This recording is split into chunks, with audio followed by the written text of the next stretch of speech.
د نبي علیه السلام په زمانه کې یو منافق د یو یهودي سره جنجال دی. هغه یهودي ورته وایي د ځه چې دا فیصله ستی پیغمبر ته یوسو. هغه منافق ورته وایي چې د ځه کعب بن اشرف ته یوسو چې د یهودیانو مشر دی.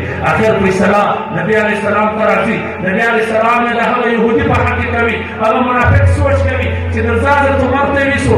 هغه د کفر په باره کې ډېر سخت دی، کېدای شي زما په حق کې وکړي. حضرت عمر رضي الله تعالی عنه ته راځي. کله چې هغه ته راغی هغه کافر ورته وویل چې دا فیصله ستی پیغمبر زما په حق کې کړې ده.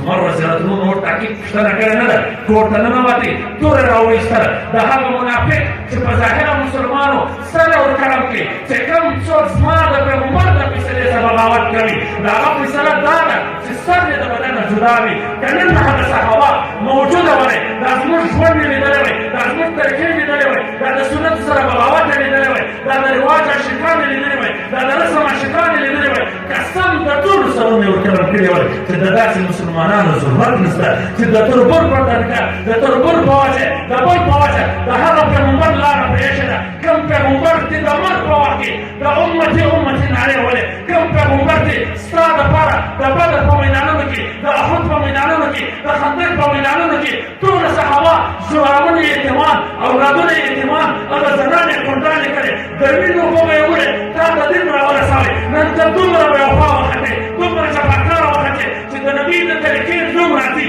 د نبي د سنتو ځای راځي. ته به زما تربور به څه وایي، زما بل به څه وایي، ابل به څه وایي. نه شاباش پر تا باندې، نه شاباش ستا پر تربور باندې چې تا د هغه پیغمبر د سنتو سره بغاوت د تربور په خاطر وکړي، د کلیوال په خاطر دې وکړي، د بل سپېټولي په خاطر دې وکړي چې هغه به څه وایي چې څنګه دا سنت راژوندي.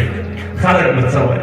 نسك على فأذاق الله لباس الجوع والخوف بما كانوا يصنعون. الله پر كفر پر دغه مؤمنانو مسلمانانو چې د نبي د صحابو د لارو سره بغاوت وکړي، الله ورته پر مسلط کړه، ډېره پر مسلط کړه. نن یې د خلکو حواله کړه، د تربور یې حواله کړه. پر یو قدم ځکه دې مړه کوي، پر یو موټرسایکل دې مړه کوي، پر یو موبایل دې مړه کوي. دا وجه دا ده چې تا د هغه صحابو سره بېوفایي وکړه. الله ته د نورو حواله کړې. ورشه کوه مزې کوه.